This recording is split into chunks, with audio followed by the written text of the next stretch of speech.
তোরা কে যাবি নবীর নৌকাতে আয়। লেখছে খুব বালা। এরপরে লেখছে রূপকাঠির ওই নৌকা খানি নাহি ডোবার ভয়, তোরা কে যাবি নবীর নৌকাতে আয়। লেখছে বালা। এরপরে লেখছে নবী না মানে যারা মহাহেড কাফের তারা এ দুনিয়ায়।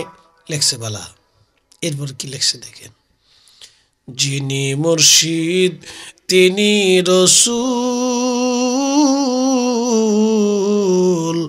তিনি খোদা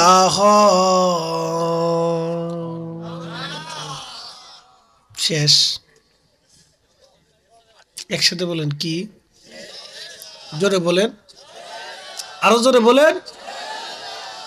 قل هو الله أحد الله الصمد لم يلد ولم يولد।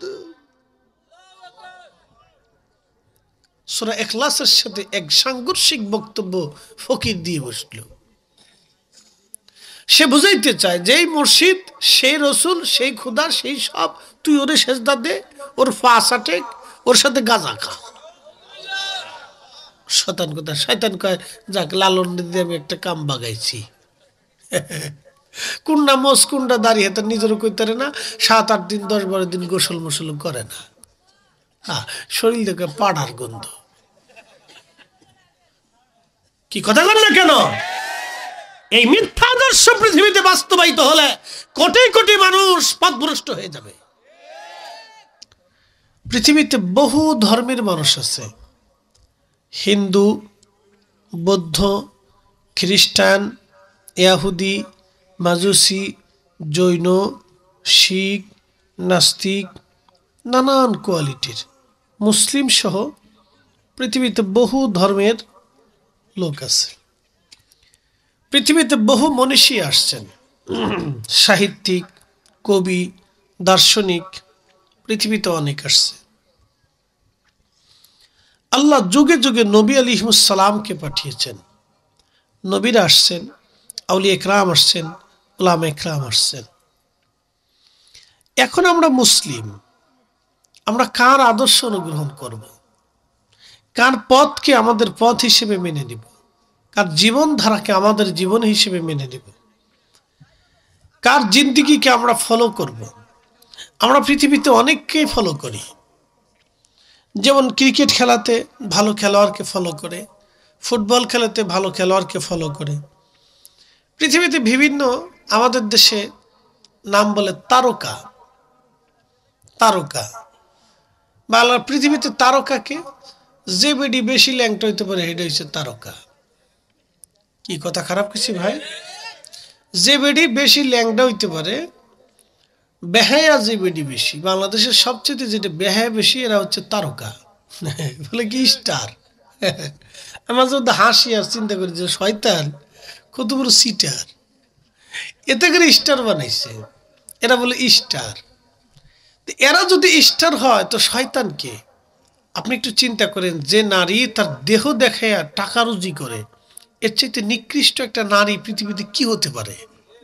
কি কথা কন না কেন? জোরে বলে।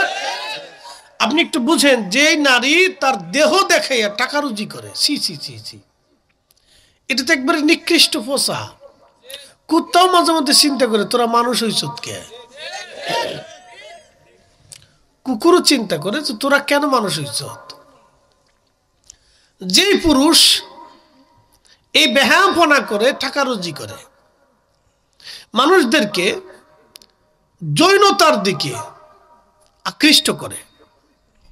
আমাদের দেশের যত সিনেমা, নাটক, ফাটক, চিত্রজগৎ যা কিছু দেখেন, এগুলি সব আমাদের যুবকদেরকে এই মনে করেন যে জেনা, তারপরে যৌনতা, এরপরে কুরুচিপূর্ণ কাজ, ফায়সা কাজ, অশ্লীল কাজ, নিকৃষ্ট কাজ, এগুলির দিকে আমাদের যুবক যুবতীদেরকে, মুসলমান মানুষদেরকে ধাবিত করে। এই নাটক ছাড়া পৃথিবীতে আর কোথাও আমি আমাদের বাংলাদেশ দেখেন, ভারত দেখেন, হলিউড, বলিউড, ঢালিউড, সালিউড, কালিউড, পালিউড যা আছে সারা দুনিয়াতে, এগুলি ছাড়া তো আর কিছু নাই। আছে কিছু ভাই? আমি ভালো কিছু খুঁজে পাই না।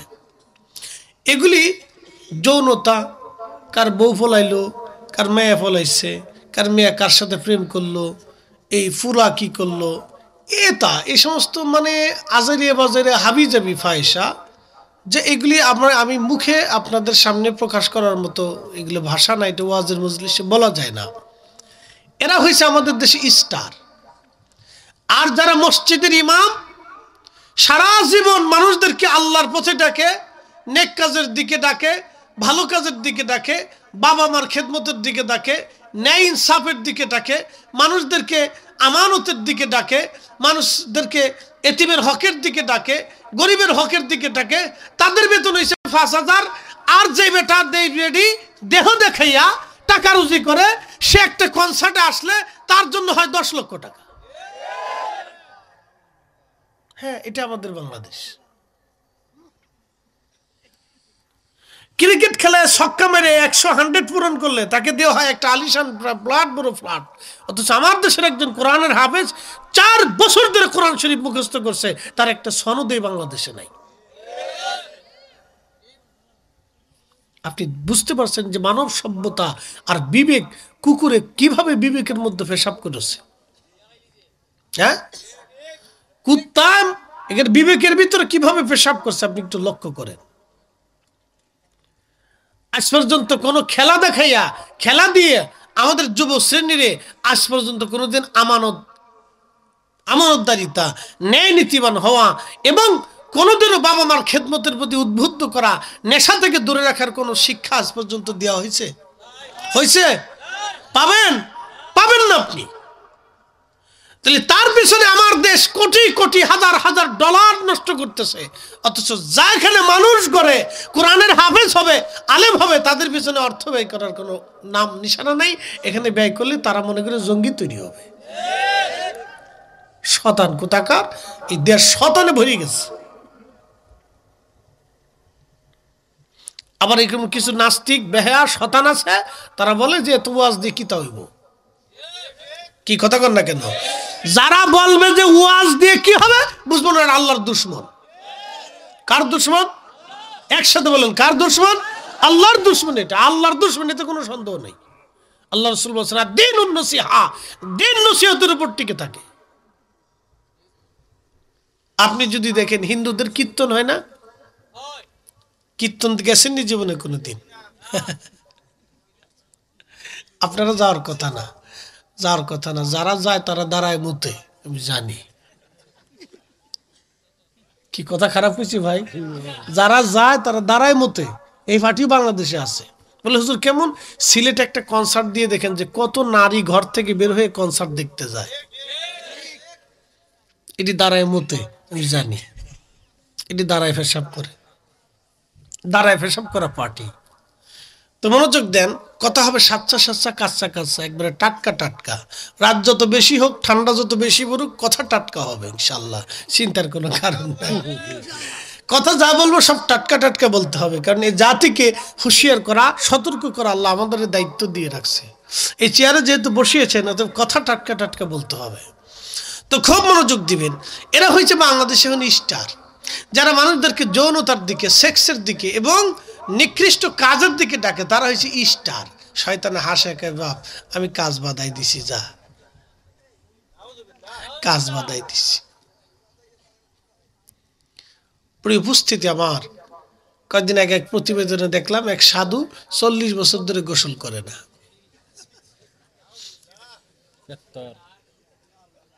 আপনি চিন্তা করেন, হ্যাঁ 40 বছর ধরে গোসল না করে ভগবান খুঁজতেছে। আপনি একটু চিন্তা করেন তো, তার মাথা ঠিক আছে নি? বাদ খালি ওর মাথায় বেমার ঢুকছে, বেমার বেমার বেমার, অসুস্থতা, এতে ভগবান তালাশ করতেছে। এই আদর্শ যদি পৃথিবীতে বাস্তবায়িত হয়, তাহলে পৃথিবীতে সারা দুনিয়ার মানুষ পাগল হয়ে যাবে। তাহলে আর সাবান কোম্পানি যা আছে তা শেষ, পুরো মার খেয়ে যাবে। সাবান কোম্পানি দুনিয়া থাকতো না, শ্যাম্পু কোম্পানিও শেষ। পাগল দেশে কত কোয়ালিটির। আর এক সাধুরে দেখাইলো হাতে হাত উঁচু করে থামনে। হেতার আদর্শ যদি দুনিয়াতে বাস্তবায়িত হয় তাহলে সবার হাত উঁচাই থাকবো, কারোটা নিচে হইতো না। আচ্ছা, আর এক সাধু মাথার উপরে ঘাস জন্মায়, এটার নাম দিয়েছে ঘাস বাবা। আপনি চিন্তা করেন তো, ঘাস লয়ে বেড়ায়। হেতার আদর্শ যদি দুনিয়াতে বাস্তবায়িত হয় তাহলে সারা দুনিয়াতে মাথার উপর সব ঘাস লিয়ে ঘুরবো। গরু ছাগল কইবে আমরা ঘাস কই পাইতাম, তোকার মাথার উপরে থাকলে আমরা কেমনে খাইতাম? আচ্ছা, এই হচ্ছে আমাদের দেশে অবস্থা। এই জন্য আল্লাহ কোরআন আমাদেরকে জানাই দিলেন, এ বান্দা, আমি তোমাকে সৃষ্টি করেছি, তুমি পৃথিবীতে কাকে মানবা এটা আল্লাহ আমাকে বলে দিলেন। আল্লাহু আকবার ওয়ালিল্লাহিল হামদু বিসমিল্লাহির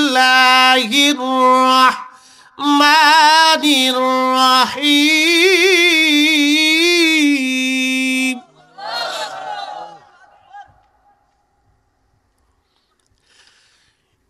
ইয়া আইয়ুহাল্লাযীনা আমানু আতিউল্লাহ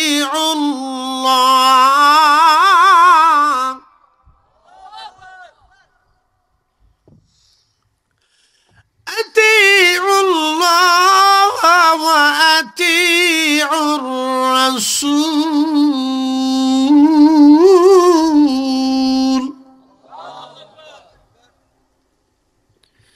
আল্লাহ কোরআনে ডাক দিলেন, হে আমার ইমানদার, আমি আল্লাহর অনুসরণ তোমরা করো। আমি আল্লাহর অনুসরণ করার পরে আমার রসুলের অনুসরণ তোমরা করো।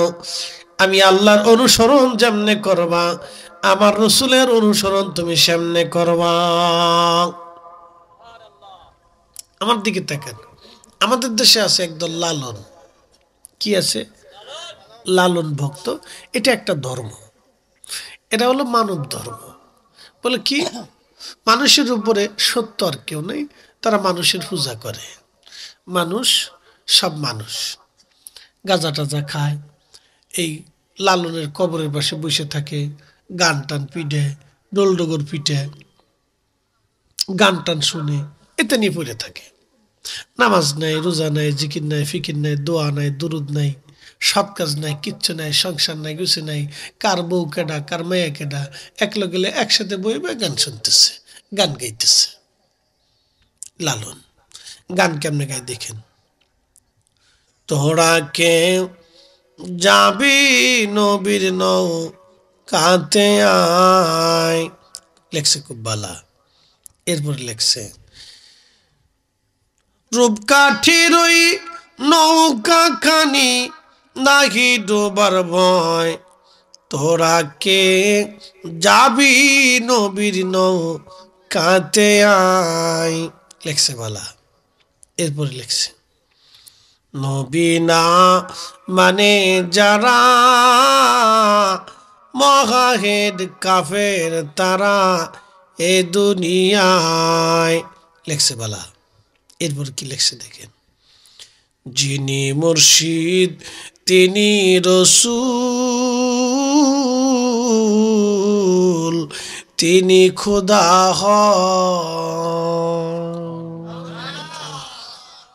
শেষ। একসাথে বলেন কি? জোরে বলেন, আরো জোরে বলেন। قل هو الله أحد الله الصمد لم يلد ولم يولد। সূরা ইখলাসের সাথে এক সাংঘর্ষিক বক্তব্য ফকির দিয়ে বসলো। সে বুঝাইতে চায় যে এই মুর্শিদ সেই রসুল সেই খুদা সেই সব, তুই ওরে সেজদা দে, ওর ফাঁসা টেক, ওর সাথে গাঁজা খা। শতান কথা, শয়তান কয় যাক লালন দিয়ে আমি একটা কাম বাগাইছি। কুন্ডা মোস কুন্ডা দাঁড়িয়ে তার নিজেরও কইতারে না, 7-8 দিন 10-12 দিন গোসল মোসল করে না। হ্যাঁ, শরীর থেকে পাড়ার গন্ধ। কি কথা বল না কেন? এই মিথ্যা আদর্শ পৃথিবীতে বাস্তবায়িত হলে কোটি কোটি মানুষ পথভ্রষ্ট হয়ে যাবে। আল্লাহ রাব্বুল আলামিন ডাক দিলেন, হে আমার বান্দা ঈমানদার, তোমরা শুনে নাও, আমি আল্লাহর ইত্তেবা করো, আমি আল্লাহর অনুসরণ তোমরা করো। শুধু এইখানে শেষ হবে না, আমার রাসূলকে দুনিয়ার মধ্যে পাঠাইলাম, আমার নবীর অনুসরণ তোমরা করো, আমার রাসূলের ইত্তেবা করো। কুল ইন কুনতুম তুহিব্বুনাল্লাহ ফাত্তাবিউনি ইউহিব্বুকুমুল্লাহ।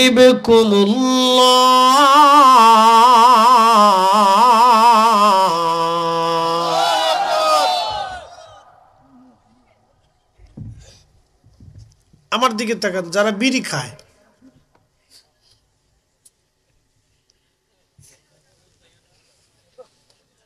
যারা বিড়ি খায়, তার শরীরে সাদরে বিড়ির গন্ধ, মুহে আমি আর এটা ভাষায় কইতে পারবো না। মুখ দিয়ে যে কি গন্ধ আসে, বাপরে বাপ, 36 মাইল দূর থেকে গন্ধ আসে। হ্যাঁ, তাই বউর কাছে ঘুমাই কেমনে? হ্যাঁ,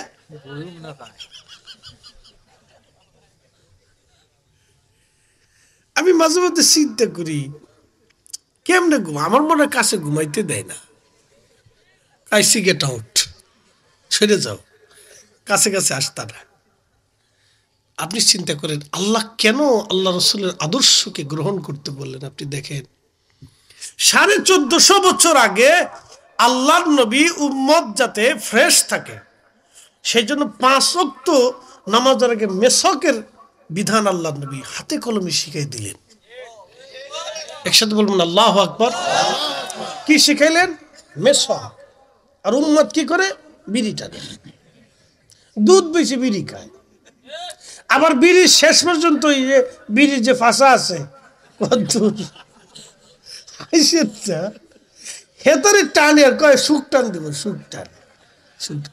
আমি একদিন এক বাথরুমে ঢুকছি, পাবলিক টয়লেটে, খালি বিড়ির গন্ধ। আমি ওই কেয়ারটেকারে 10 টাকা দিয়ে বললাম, বেড়া 10 টাকা করে নিস, বিত্রি বিড়ির গন্ধ পরিষ্কার করতে পারস না? হুজুর আপনার আগে যে তাই বইছিল, হ্যাঁ তাই বিড়ি টানছে। তা আমি বললাম বিড়ি টানার জায়গা তো বহুত আছে, বাজারে ঘাটে, রাস্তাঘাটে, দোকানে পাঠে, গাছের নিচে কত আনকে চিবা আছে, তো হে এনে বিড়ি টানতে পারে, তো বাথরুমে কে? হুজুর বিড়ি না টানলে ক্লিয়ার হয় না। আপনি চিন্তা করেন, বিড়ি হেরে ধরে ফেলছে, হ্যাঁ তাই বিড়ি ধরা লাগে নাই, বিড়ি হেরে ধরছে। আল্লাহ কেন তার রসুলের আদর্শ মানতে বললেন? এ উম্মত, এ বান্দা, তুমি আমার রসুলের আদর্শকে ফলো করো। দেখেন 1450 বছর আগে স্যানিটাইজেশন ব্যবস্থা, মানুষ, আমাদের দেশে 50 বছর আগেও তো বাথরুম ছিল না, জোরে জঙ্গলে বাথরুম করছে মানুষ। তখনই 1450 বছর আগে আল্লাহ রসুল আমাদেরকে স্যানিটাইজেশন ব্যবস্থা শিক্ষা দিয়ে দিলেন। বাথরুম করে পেশাব করার পরে টিলাকুলুপ ব্যবহার করা, মাটি দিয়ে হাত ধৌত করা, এরপরে অজু করে পবিত্রতা অর্জন করা, পাক পরিচ্ছন্ন থাকা, আল্লাহ নবী শিক্ষা দিয়ে দিলেন। আর সাধু 40 বছর পাটা গোসলই করে না। ইসলামের উপরে কোন সুন্দর জীবন ব্যবস্থা আর একটা খুঁজে আপনি পাবেন? এ জোরে বলেন, পাবেন? আমার নবীর আদর্শের উপরে কোন আদর্শ পৃথিবীতে খুঁজে পাবেন? নেই, কোথাও নেই। ভারতে দেখবেন নাগা সাধু, নাগা সাধু চিনছেন নি? ল্যাংটা থাকে, ল্যাংটা, ওর মেশিন পত্র বার করে সারা জীবনই ল্যাংটা। আপনি চিন্তা করেন কি পাগল। এই সাধু যদি সারা দুনিয়াতে সব এরকম সাধু হয়ে যায়, তাহলে তো কাপড় চোপড়ের মার্কেট শেষ। হ্যাঁ, শেষ। গার্মেন্টস কোম্পানি মার খেয়ে যাবে। আমার তো তার কাপড় চোপড়ের দরকার নাই, সব দুনিয়া সব ল্যাংটা হয়ে যাবো গা। শয়তানকে বোঝা, কাজ একটা বাধাই দিছি, এই সব মাথার ভিতরে গোবর ঢুকে দিছি, ওরা সব ল্যাংটা থাকবে। পাগল, কোথাও চিন্তা করেন। এই জন্য আল্লাহ কোরআনে আমাদেরকে কেন বললেন যে তোমরা রসুল মানো, রসুল মানো, রসুল মানো।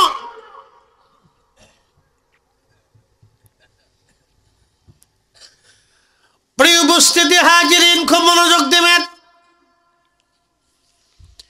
কেন রসুল রাসূলের আদর্শ মানতে বললেন লাকাদ কানা লাকুম ফি রাসূলিল্লাহি উসওয়াতুন হাসানা। আমার নবীর আদর্শের ভিতরে অতি উত্তম আদর্শ নিহিত আছে। হে আমার বান্দারা, আমার নবী মানো, আমার রাসূলের আদর্শ তোমরা গ্রহণ করো। কি চমৎকার আদর্শ আমার নবীর ছিল। আহা, আপনি যদি দেখেন মেসওয়াক থেকে শুরু করে, গোসল থেকে শুরু করে, পরিচ্ছন্নতা থেকে শুরু করে, আল্লাহর নবী হাতে কলমে উম্মতকে নবীর আদর্শ শিক্ষা দিয়ে গেলেন। আল্লাহর নবীর পেয়ারা রাসূলের সুন্নাহ নবী শিক্ষা দিলেন। আপনি খাবার কেমনে খাবেন সেই শিক্ষাটাও নবী দিয়ে গেলেন। দস্তরখানা বিছাইতে হবে নবী শিক্ষা দিয়ে গেলেন। খাদ্য খাওয়ার ব্যাপারে নবী শিক্ষা দিয়ে গেলেন। মানবতা নবী শিক্ষা দিয়ে গেলেন। একটা কুকুরের সাথে আপনি কেমন আচরণ করবেন নবী শিক্ষা দিয়ে গেলেন। একটা পশু পাখির সাথে আপনার আচরণ কেমন হবে আল্লাহ নবী শিক্ষা দিয়ে গেলেন। একটা পশু কিভাবে জবাই দিবেন তাও শিক্ষা দিয়ে গেলেন। সেটার বন্টন কোন নিয়মে হবে তাও নবী শিখিয়ে দিয়ে গেলেন। একটা পশু কুরবানি কেমনে করবেন তাও শিখালেন। সেটার বন্টন নীতি কেমন হবে তাও নবী শিক্ষা দিয়ে গেলেন। আপনি অনেক ধনী হবেন, ধনী হওয়ার পরে নিজের সম্পদ নিজে ভোগ করে খাবেন, তা চলবে না। আমার আল্লাহ এবং তার রাসূল যাকাতের ব্যবস্থা করে দিলেন, সাদকার ফয়সালা করে দিলেন। এবং আল্লাহর নবী বলে গেলেন, উম্মত তোমার ডানে বামে সামনে পিছনে 40 ঘরের মধ্যে আমার একজন উম্মত যদি ক্ষুধার্ত থাকে আর তুমি রাত্রিবেলা খেয়ে ঘুমাও, তো আল্লাহ তোমার নাম মুমিনের কাতারে লিখবে না। আল্লাহর নবী প্রতিবেশীর সাথে কিভাবে আচরণ করতে হবে তাও রাসূল শিক্ষা দিয়ে গেলেন। এমন কোন সেকশন নাই, এমন কোন দিক নাই, এমন কোন বিষয় নাই যে বিষয়ে আল্লাহ রাসূল প্র্যাকটিক্যাল আমাদেরকে শিক্ষা দেওয়া দিয়ে গেছে। প্র্যাকটিক্যাল শিক্ষা দিয়েছেন, প্র্যাকটিক্যাল হাতে কলমে শিক্ষা দিয়ে গেছেন। যে আমার কথাটা কেমন হবে তাও নবী শিক্ষা দিয়ে গেছেন। আমি রাস্তায় কিভাবে চলবো তাও রাসূল শিক্ষা দিয়ে গেছেন। এক নারীর সাথে আপনার কথোপকথন কেমন হবে তাও রাসূল শিক্ষা দিয়ে গেলেন। মায়ের সাথে কিভাবে আচরণ করবে তাও রাসূল শিক্ষা দিয়ে গেলেন। 1450 বছর আগে রাসূল করিম পাঠ পাঠ করে আমাদেরকে শিক্ষা দিয়ে গেছেন। মুস্তাদরিক হাকিম লিসহিহাইনের ভিতরে একটা হাদিস আছে, হযরত আল্লাহর রাসূল করিম সাল্লাল্লাহু আলাইহি ওয়াসাল্লাম সাহাবা کرام নিয়ে বসে রয়েছে। তো ঠিক এমন সময় এক বৃদ্ধা মহিলা হাতের লাঠির ভর দিয়ে ধীরে ধীরে আসতেছে। আল্লাহর হাবিব তাকে দেখে দাঁড়িয়ে গেলেন। তো সাহাবা کرام দাঁড়িয়ে গেলেন। সাহাবীরা যখন দাঁড়িয়ে গেলেন, দাঁড়িয়ে যাওয়ার পরে ওই মহিলা যত কাছে আসলেন, প্রিয় নবীজির গায়ের মধ্যে চাদর মোবারক ছিল। চাদর বুঝতে পারতেছেন রহমতের নবীর চাদর, সাট্টেখানি কথা না। এই চাদর মোবারক আল্লাহর নবী মাটির উপরে বিছাইলেন। ওই মহিলা ধীরে ধীরে এসে চাদরের উপরে বসলেন। মহিলা বসার পরে রহমতের নবী বসলেন। মহিলা কি যেন বলে, আল্লাহর নবী মাথা নুয়ে নুয়ে বিনয়ে বিনয়ে বিনয়ে বিনয়ে তার কথা শোনে। আল্লাহর হাবিব বিনয়ে বিনয়ে বিনয়ে বিনয়ে তার কথাগুলি শুনতে লাগলেন।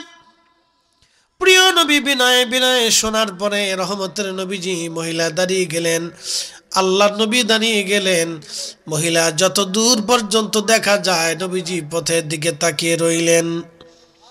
সাহাবীরা কাছে এসে গেলেন, ইয়া রাসূলুল্লাহ, জীবনে কোনোদিন আপনি এরকম দেখি নাই, আপনি চাদর বিছাইলেন আর একজন নারী আপনার চাদরে বসলো। এই মহিষী নারীকে যে আপনার চাদরের উপরে বসলো, আপনি তাকে মেহমানদারি করলেন, কথা বলার সময় বিনয় বিনয় কথা বললেন। আল্লাহ নবী ডাক দিয়ে বললেন, সাহাবীরা রে, তিনি অন্য কেউ না, এই মহিলা আমার ধাত্রী মা হালিমাতুস সাদিয়া। আমাকে ছোট্টকালে পরিষ্কার পরিচ্ছন্ন রেখে আমার দুধ খাওয়াইয়া মায়ের আদর দিয়া ঘুম পাড়াইয়া বড় করে তুলেছিলেন। তিনি আমার মা হালিমা। একবার জোরে বলেন মারহাবা। মায়ের সাথে কেমন আচরণ সন্তান করবে তাহা নবীজি প্র্যাকটিক্যাল শিখিয়ে দিলেন। প্র্যাকটিক্যাল শিখেছেন। নিজের জীবনে কোনোদিন নিজের চাদর মার জন্য বিছাইছেন, বাবার জন্য বিছাইছেন? বিছান নাই। মা 25 বছর আপনার কাপড় ধুয়ে দিয়েছে, আপনি 25 দিনও ধন নাই। আমি যদি জিজ্ঞেস করি 25 দিনও ধন নাই। মা 25 বছর ধরে আপনার 3 বেলা রান্না করছে, 3 বেলা, আপনার 25 বছর মা আপনার পিছনে সময় দিছে, 3 বেলা রান্না করছে। কি পছন্দ করেন সেটা মা আপনাকে বেছে বেছে খাওয়াইছে। আপনি কল্পনা করতে পারবেন আপনার কি পছন্দ লাগে, কোনটা খাইতে ভালো লাগতো, মা এটা বেছে বেছে আপনার জন্য রাখতো। আপনি 25 দিনও মার পছন্দের জিনিস খাবার খাওয়ান নাই। আহা, 7-8 বছর ধরে আপনার পায়খানা পেশাব মা সাফ করছে, বিনিময়ে 7টা দিনও আপনি মার পেশাব পায়খানা সাফ করেন নাই। প্র্যাকটিক্যাল রাসূল শিক্ষা দিয়ে গেছেন, একবারে প্র্যাকটিক্যাল কিভাবে একটা সন্তান মায়ের সাথে আচরণ করবে আল্লাহর নবী শিখিয়ে দিলেন। এজন্য আল্লাহ বলছেন, হুজুর কুল, উম্মতকে বলে দেন, ইন কুনতুম তুহিব্বুনাল্লাহ, কেউ যদি আমাকে চূড়ান্তভাবে মানতে চায়, আমি আল্লাহকে চূড়ান্তভাবে ভালোবাসতে চাই, আমি আল্লাহকে চূড়ান্তভাবে মেনে নিতে চাই, আমি আল্লাহকে চূড়ান্তভাবে কেউ খুশি করতে চায়, হাবিব হাবিব উম্মতকে বলেন ফাত্তাবিউনি, সে যেন চূড়ান্তভাবে আপনাকে মেনে নেয়। আসতে হয়ে গেল না? আপনার জীবনের সব কিছু রাসূলকে অনুসরণ করতে হবে, সব শেষ। চুলটা ওইভাবে কাটেন, নেইমারের মতো এই উপরের দিকে মুরগা কাটিং দিয়ে লাভ কি? কাটিং দিছে বলা মানে উপর দিয়ে মুরগা কাটিং, নাম দিছে আমি মুরগা কাটিং। চুল উপরের দিকে উঠছে, মুরগা কাটিং। এটাতে কি হয়? মানুষ কি মনে করে? প্যান্ট একটা পরছেন তো অদ্দুর সিরা, অদ্দুর ফাড়া, অদ্দুর কাটা, মনে হয় যে খয়রাতি আসতেছে বিকে শিখে লইতে। কথা খারাপ কিছু ভাই? আমি ওই তখন আর একটা নতুন মডেল বেরিয়েছিল, ফুতার নিচে ফ্যান থাকে, মানে ফ্যান নিচে নামতে নামতে একবার পিছনের অর্ধেক দিয়ে ফুতার নিচে কোন রকম ঝুলে থাকে। এই তারা কি ফ্যান কয়? হ্যাঁ, আর এটা কি জন্য একটা মডেল ছিল আর কি। তা আমি ওই সময় ঈদের নামাজ পড়াই, আমার রাজবাড়ি কোয়ালন্দ মোড়ে, তখন মাদ্রাসা মাঠে আমি ঈদের নামাজ পড়াই। তা আমি এই ঈদের নামাজ পড়ে বাসে উঠছি, তা এক ভদ্রলোক ওই সামনে এরকম প্যান্ট পরছে, ঈদের দিন তার হাওড়া করে মানে বেরোয়েছে কোন কাজে, ভিতরে জাইঙ্গে পড়ছে না, তো ফ্যান যে পড়ছে পিছনের অর্ধেক দিয়ে বেরোয় গেছে গা। তো এখন বসছে না, বসার পরে পিছনে অর্ধেক নিচে নেমে গেছে গা। পিছনে তার পিছনে এক মুরব্বী বইছে, 80-85 বছর বয়স হইব।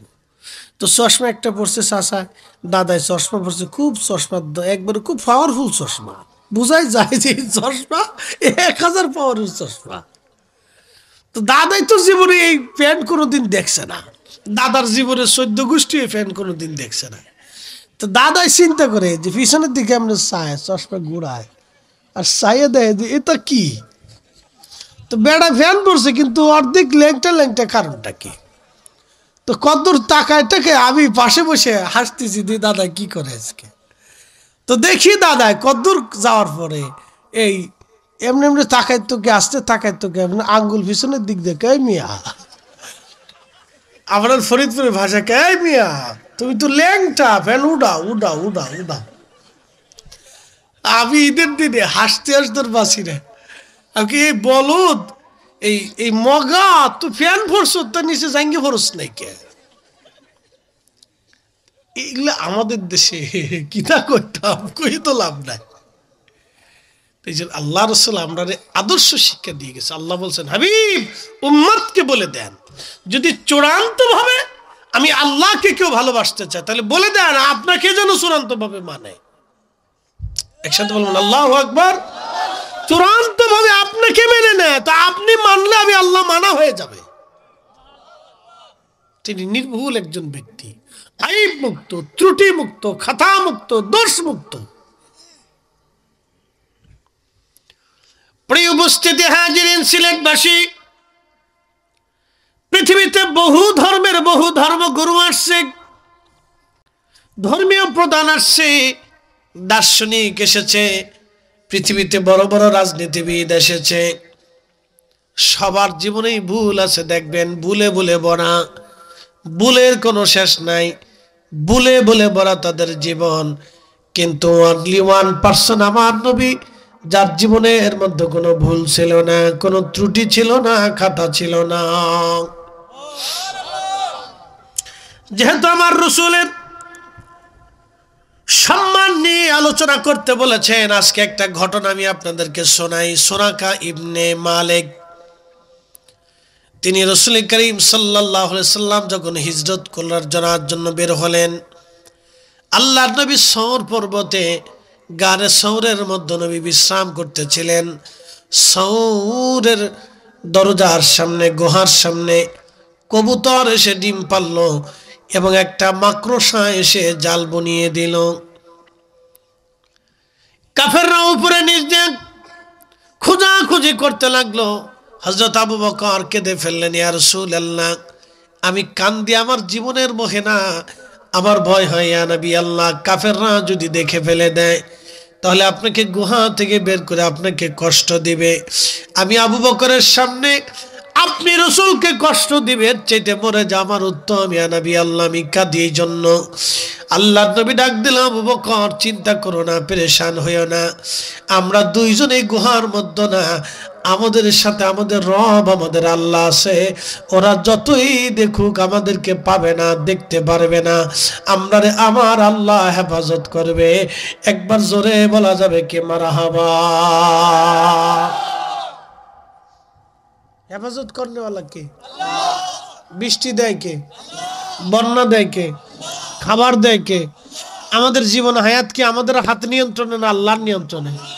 আমাদের শোক কি আমাদের নিয়ন্ত্রণে না আল্লাহর নিয়ন্ত্রণে? যদি আমাদের নিয়ন্ত্রণে হতো তাহলে বাবাজির দাড়ি পাকতো না, আমার দাড়ি কাঁচা থাকতো না। তাহলে আমি কইতাম আমারটা সাদা হয়ে যা, ওনারটা কাঁচা হয়ে যা।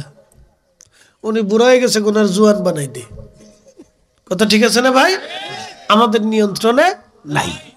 আগামী মুহূর্তে আমাদের ভাগ্যে কি আছে এটা আমাদের নিয়ন্ত্রণে নাই, এটা একমাত্র ওনার কাছে। আমরা কতটা আল্লাহর কাছে অসহায় দেখেন, আমরা কতটা আল্লাহর কাছে অসহায়। কদ্দুর পারমাণবিক বোমা বানাইয়া, কদ্দুর ক্ষেপণাস্ত্র বানাইয়া, আর ওই 2-4-20-25 লক্ষ সৈন্য বানাইয়া, অর্থনৈতিকভাবে একটু স্বাবলম্বী হইয়া আমেরিকা সারা দুনিয়ার মানুষের দমক দেয়, এই সাবধান আমার কিন্তু পারমাণবিক বোমা আছে, চিল্লা পাল্লা করলে মারবো। কি কথা ঠিক আছে না? আল্লাহকে তুই মারতে থাক, আমি তোর দেখাইতেছি। এরপরে মেজর কাঠিতে আগুন ধরাই দিচ্ছে। একবার বলবেন আল্লাহু আকবার। আগুন ধরাইছে তো ধরাইছে, ওর 14 গোষ্ঠী মিলেও নিবাইতে পারে না। বেটা এখন কানতে পারে না, হাসতে পারে না, ভিক্ষা চাইতে পারে না, আগুন নিবাইতেও পারে না। লজ্জায় পড়ে কারো কাছে কয় না যে তোরা আমরা সাহায্য কর। আগুন নিভাইতেও পারে না। আল্লাহ কয় তুই নিভাইতে পারবি না, আমি আল্লাহ যতদিন না নিভাবো ততদিন তুই নিভাইতে পারবি না। আল্লাহ জ্বালায় জ্বালায় পুরাই গাজার যত পরিমাণে 1 বছর ওরা ধ্বংস করছে, আল্লাহ 4 দিনে তার সাথে বেশি পরিমাণ পুরাই শেষ করে মাটির সাথে মিশাই দিয়ে দিচ্ছে। আল্লাহ আসেনি, ক্ষমতা আসেনি। হ্যাঁ, সেটা বুঝে যান, এটা বুঝে যান। এত সৈন্যমন্য দিয়ে, লোকজন দিয়ে দিয়ে, এত ফায়ার সার্ভিস দিয়ে, আগুন ফানি দিয়ে, ওষুধ মেডিসিন দিয়ে আগুন নিবেই তারে নাই।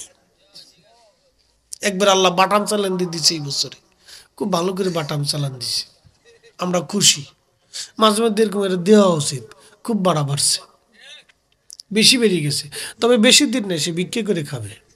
আমেরিকায় যারা আছেন বেশি দিন থাকেন না, বাংলাদেশে চলে আসেন।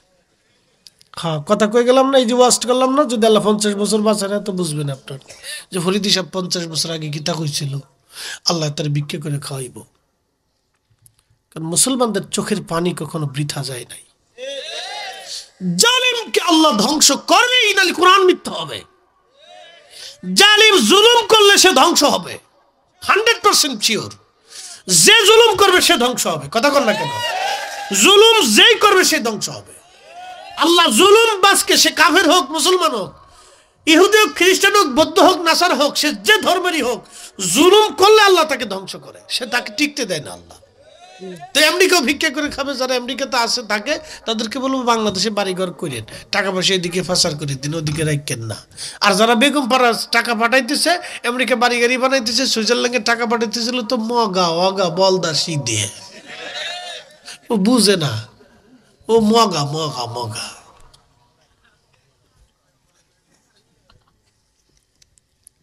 কথা ক্লিয়ার না ভেজাল আছে?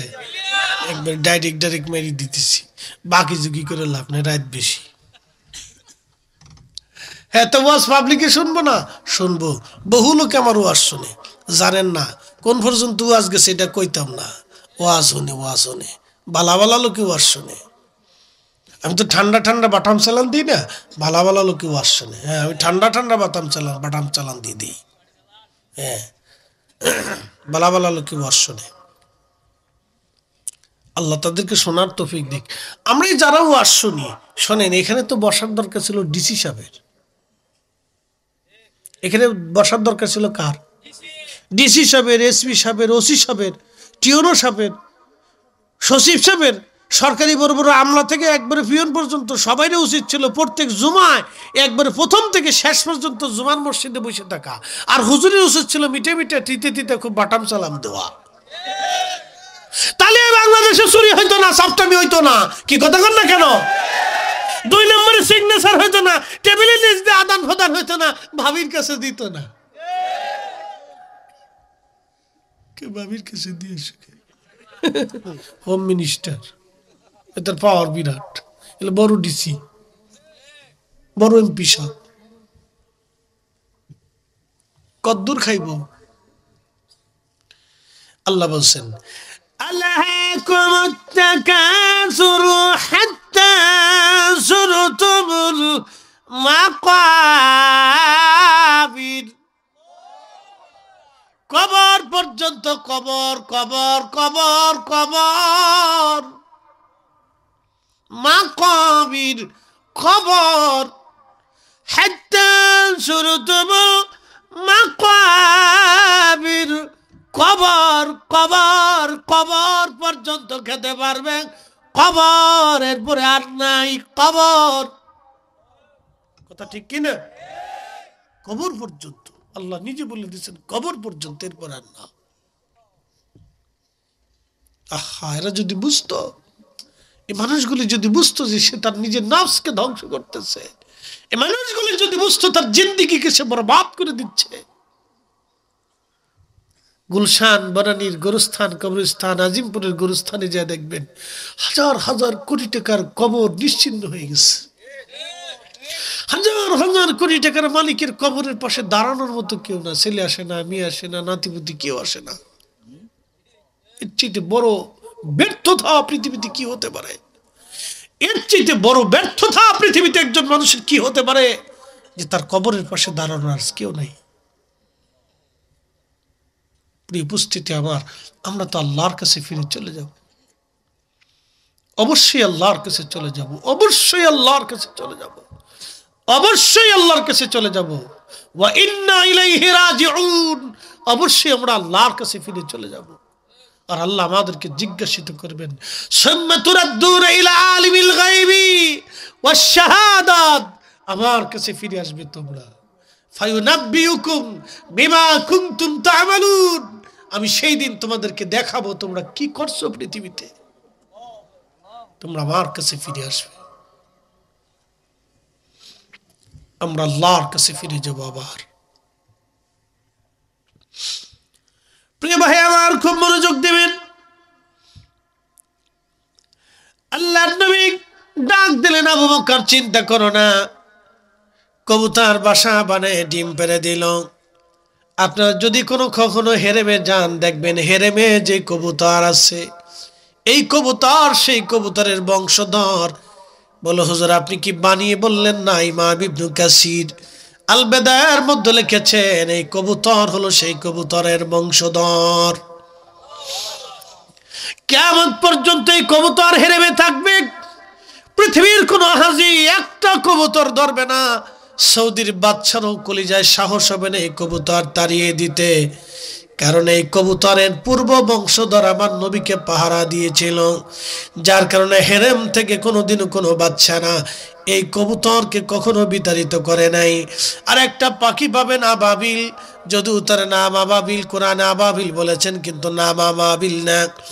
আবাবিল মানে যাকে যাকে পাখি, যদিও আবাবিল শব্দ এসেছে, এই জন্য আবাবিল নামে পাখিটা পরিচিত হয়েছে। ছোট্ট ছোট্ট পাখি। আমাদের দেশে দেখবেন টুনটুনি পাখি আছে, টুনটুনি, টুনটুনি পাখি দেখছেন নি? আরে তোরা দেখছ নি বলাবেন টুনটুনি পাখি? জীবনে দেহস নাই। আরে কই কপাল ওদের, আমরা কত টুনটুনি পাখি দেখছি। পাখিও শেষ হয়ে গেছে। শেষ নয় কিতা করতো, সারফেস দিয়ে খালি বীজ দে। কি কথা ঠিক আছে না নি? আপনাদের সিলেটে কিতা কিতা নাম? টেকই টেকই কপাল, এক এক জায়গায় এক এক নাম রে বাজি, কিতা নাম বসেন। আমার একজনের দাওয়াত দেখা হুজুর আমাকে গ্রামের নাম কি কই, লুসকে মানকে। কি কই লুসকে মানকে? চিন্তা করেন দি, আর নাম ভাইছে নাই বেড়ারে, অস্কার দেওয়ার দরকার, কিতা নাম দিছে বা। তা আপনাদের দেশে কি কয়? টেকই, টুনটুনি টুনটুনি টুনটুনির কয় টেকই পাখি। এই টেকই পাখি টুনটুনি পাখির মতো ছোট্ট ছোট্ট পাখি হেরেমে আপনি দেখবেন কেমন পর্যন্ত এই পাখি থাকবে। কোনোদিনও কোনো বাচ্চায় পাখি তাড়াবে না। কবুতরও থাকবে, হাজিরা কোটি কোটি কোটি কোটি হাজিরা এই 1400 বছর ধরে কবুতরকে খাওয়ায়, কিয়ামত পর্যন্ত তারা খেয়ে যাবে। ওই যে কবুতর আমার নবীকে পাহারা দিল, মাকড়সার জাল বানিয়ে দিল, আমার আল্লাহ মাকড়সার জন্য খাবারের ব্যবস্থা করে দিলেন। মাকড়সা সবাই সারা দুনিয়া ছড়িয়ে ছড়িয়ে খাবার সংগ্রহ করবে, তুই জাল বুনে রাখবি, তোর জালের মধ্যে আমি খাবার পাঠাবো।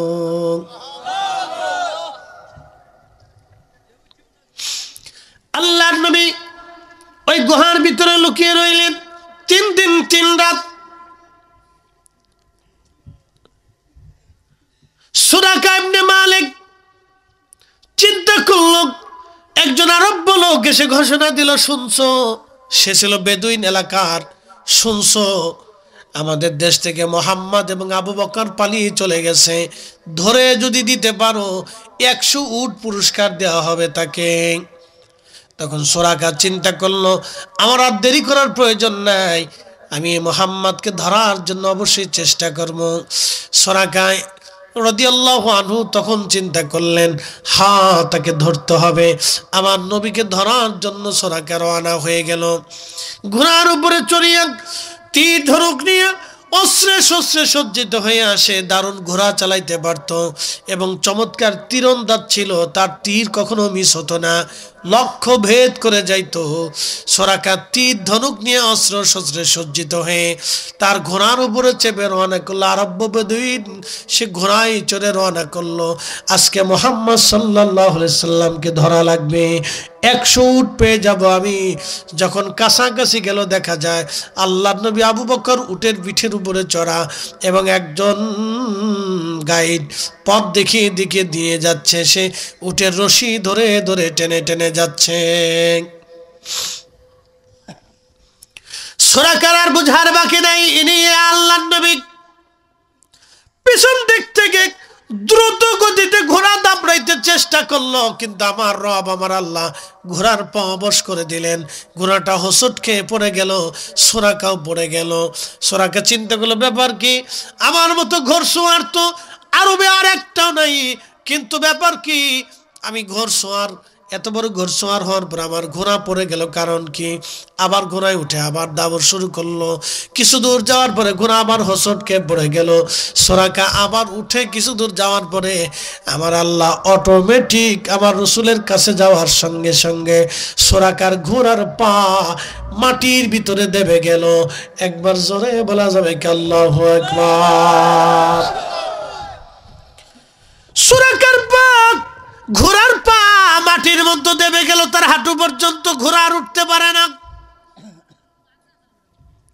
সুরাকা ডাক দেখে, হে আবু বকর, হে মুহাম্মদ, বুঝতে পারছি তুমি তোমার আল্লাহর কাছে বইলে আমার এই ঘোড়ার থেকে, আমার বিপদ থেকে উদ্ধার করো, আমি তোমাদের কোনো ক্ষতি করব না। আল্লাহ নবী দোয়া করলেন, ঘোড়া আবার উঠে গেল। সুরাকা চিন্তা করলো, না আবার চেষ্টা করে দেখি। যেহেতু 100 উট বাড়ির কাছে কথা না, 100টা উট পুরস্কারে পাবো। সুরাকা আবার ঘোড়া দাবড়াতে শুরু করলো। আবার ঘোড়াটাকে আমার আল্লাহ মাটির মধ্যে দাবায় নিল। সুরাকা ডাক দেখে, হে মুহাম্মদ, আমি বুঝতে পারছি। আমার নবীকে ডাক দে বলে, হে মুহাম্মদ সাল্লাল্লাহু আলাইহি ওয়াসাল্লাম, আমি বুঝতে পারছি আমাকে তুমি ক্ষমা করে দাও, আমি তোমার পথ রোধ করবো না, আমার যত বাহন আছে, আমার যত আসবাবপত্র আছে তোমরা নিয়ে যাও, কিন্তু তোমরা তোমাদের মালিকের কাছে দোয়া করো যেন আমাকে মুক্ত করে দেয়। আল্লাহ নবী দোয়া করলেন, মুক্ত হয়ে গেল। নবী বললেন, তোমার আসবাবপত্রের প্রয়োজন আমাদের নাই, কিন্তু তুমি চলে যাও, আমাদেরকে ধরার জন্য যারা আসবে তুমি তাদেরকে নিবৃত করে দাও, ফিরে দাও। সুরাকা বলল, হ্যাঁ আমি তাকে নিবৃত করে দেব, কিন্তু আমি বুঝতে পারতেছি হে মুহাম্মদুর রাসূলুল্লাহ সাল্লাল্লাহু আলাইহি ওয়াসাল্লাম, আমি সুরাকা বুঝার আর বাকি নাই। একদিন আপনি অনেক বড় সাম্রাজ্যের অধিকারী হবেন, তামাম পৃথিবীতে আপনার ধর্ম প্রতিষ্ঠিত হবে, আপনি বিজয়ী হয়ে যাবেন। আপনার সাম্রাজ্যে যদি আমি কোনোদিন যাই তাহলে আপনি আমার সাথে সুন্দর ব্যবহার করবেন। বলে আল্লাহ নবী বলেন, হ্যাঁ সুরাকা ওয়াদা করলাম, তুমি আমার সাম্রাজ্যে যদি কোনোদিন আসো তোমার সাথে সুন্দর ব্যবহার করব। সুরাকা বলল, ইয়া রাসূলুল্লাহ, তাহলে আপনি দয়া করে এটা আমাকে লিখে দেন। হুজুর আপনি আমাকে লিখে দেন। আল্লাহ নবী বললেন, আবু বকর তুমি তোমার হাতে এই হাড়ের ভিতরে তুমি লিখে দাও। হযরত আবু বকর হাত দিয়ে হাড়ের মধ্যে লিখে দিলেন। তো লিখিত ওই বিধানটা নিয়ে সুরাকা চলে আসলেন। যারা নবীজিকে খুঁজতে ছিল, সুরাকা বললেন, এই শোনো, এদিকে আমি বহুত দূর খুঁজে খুঁজে আসছি, রসুলকে পাওয়া যায় না, তোমরা চলে যাও, তোমরা চলে যাও। আমার চাইতে তো তোমরা ঘর সোয়ার বেশি না, আমার চাইতে তোমরা তো আরব্য রাস্তা বেশি বুঝো না। আমি এমন একজন ব্যক্তি, মানুষের পায়ের চিহ্ন দেখে বলে দিতে পারি সে কোথায় আছে, কোন জায়গায় যাচ্ছে, এবং তার ঘ্রাণ নাকে আসে। তোমরা যাও, আমি সেই লোক, আমি ঘ্রাণ পাই, ঘ্রাণ, যাও যাও চলে যাও। সুরাইকা এরকম ছিল, কোনো রাস্তা দিয়ে মানুষ গেলে তার ঘ্রাণ সে নাকে পাইতো, জন্তু গেলেও তার ঘ্রাণ পাইতো। সে এরকম মানে খুব কঠিন বিচক্ষণ ছিল। শিয়াল কুত্তা গেলেও সে নাকে তার ঘ্রাণ আসতো, সে বুঝতে পারতো যেখান দিয়ে গরু গেছে, ছাগল গেছে, উট গেছে, ভেড়া গেছে, মানুষ গেছে, বলে দিতে পারতো। চলে যাও, তোমরা ফিরে চলে যাও। যখন সুরাকা ফিরে আসবে,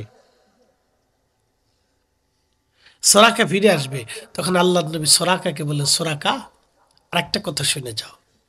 বলে, বলেন হুজুর। তোমার সেই দিন কেমন লাগবে যখন তুমি পারস্য সাম্রাজ্যের সম্রাটের পোশাক তুমি পরবা। আর জোরে সুরাকা বলেন, ইয়া রাসূলুল্লাহ, সেটা কি হবে? কাহা, তুমি পারস্য সাম্রাজ্যের পোশাক তুমি পরবে, সেই দিনটা অতি নিকটেই আসতেছে। বলে, কি করে সম্ভব? সুরাকা অপেক্ষা করো। সুরাকা চলে গেলেন, আল্লাহ নবী হিজরত করে মদিনায় চলে গেলেন। দীর্ঘদিন পরে রাসূল করিম বিজয়ীর বেশে 10,000 সাহাবী নিয়ে মক্কা দখল করলেন। একসাথে বলুন আল্লাহু আকবার। মক্কা দখল করার পরে রাহমাতুল নবী সুরাকা ইবনে মালিককে ওই হার নিয়ে, যে হারের মধ্যে লিখিত দিয়েছিলেন, আমি তোমার সাথে সুন্দর ব্যবহার করব, তোমাকে নিরাপত্তা দেব।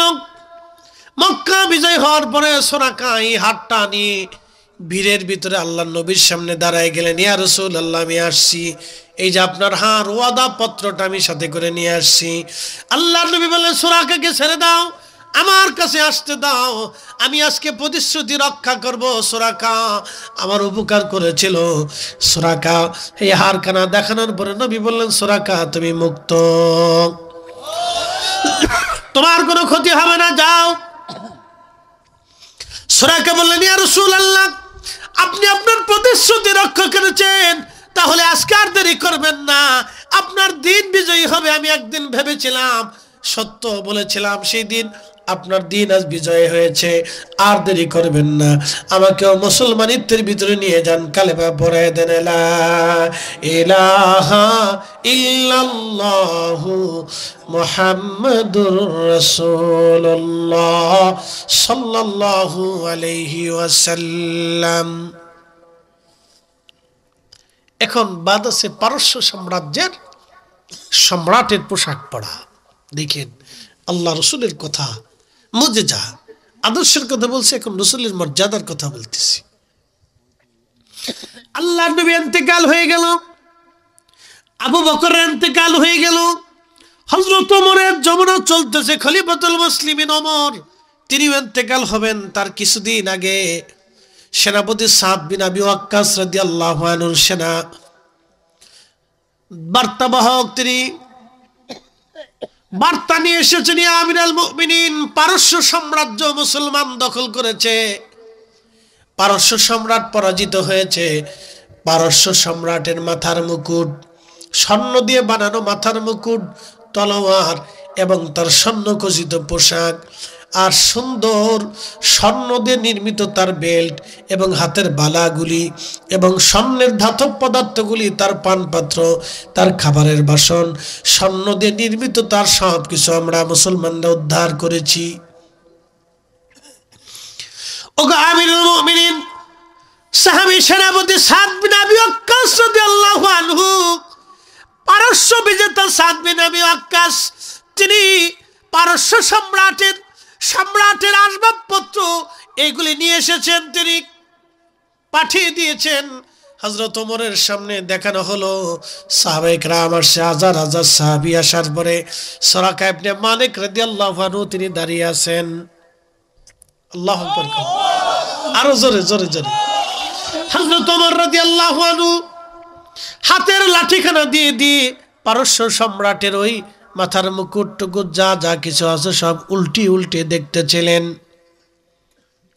উল্টে উল্টে দেখার পরে হযরত ওমর বললেন, হে সাহাবীরা, এই মাথার মুকুট পারস্য সম্রাটের পোশাক, তোমরা সুরাকাকে পড়াইতে থাকো, তোমরা সুরাকারে পড়ো। সুরাকারে যখন পারস্য সম্রাটের পোশাক পরাইলো,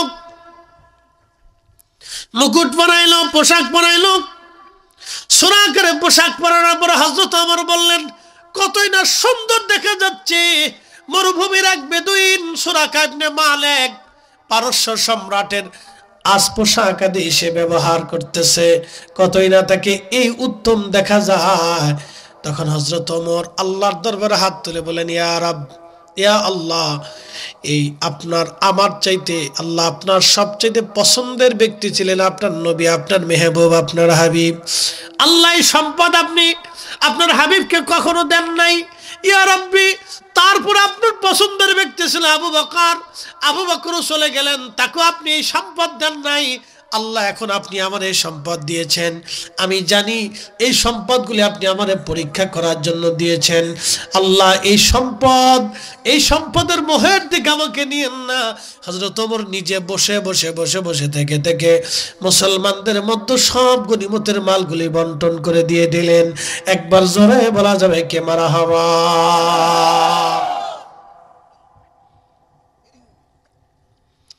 সেই দিন হাজার হাজার মুসলমান তাকবীরের ধ্বনি দিতে লাগলেন, আল্লাহর আকাশ মুখরিত করতে লাগলেন তাকবীরে। কারণ আল্লাহর নবী 30 বছর আগে বলেছিলেন, সুরাকা, পারস্য সাম্রাজ্যের পোশাক, সম্রাটের পোশাক তুমি পরবা, সেই দিন তোমাকে কেমন দেখাবে। আরো জোরে বলেন, জোরে জোরে জোরে জোরে। আমার রাসূলের কথা একটু মিথ্যা হবে না, যাহা বলেছেন তা সত্য, যাহা বলে গেছেন তা সত্য, যা ভবিষ্যৎবাণী করেছেন তা সত্য।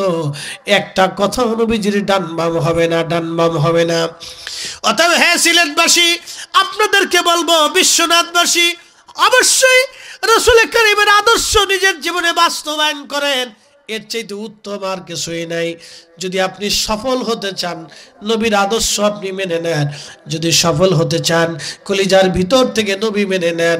যদি সফল হতে চান, রাসূলের সুন্নাহ মেনে মেনে মেনে মেনে চলেন। যদি সফল হতে চান, তাহলে আল্লাহ রাসূলের আদর্শ নিজের জীবনে বাস্তবায়ন করেন। আল্লাহ আমাদের তৌফিক দান করুন। আওয়াজ তুলে জোরে বলেন আমিন। আল্লাহুম্মা সাল্লি আলা,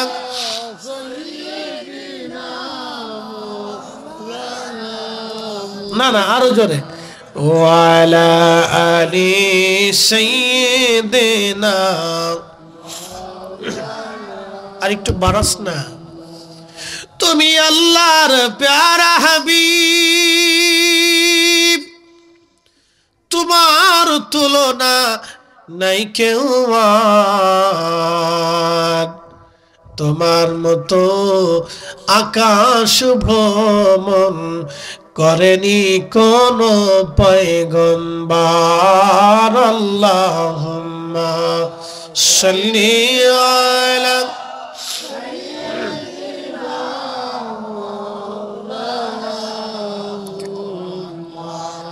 ওয়া আলা আলি সাইয়্যিদিনা।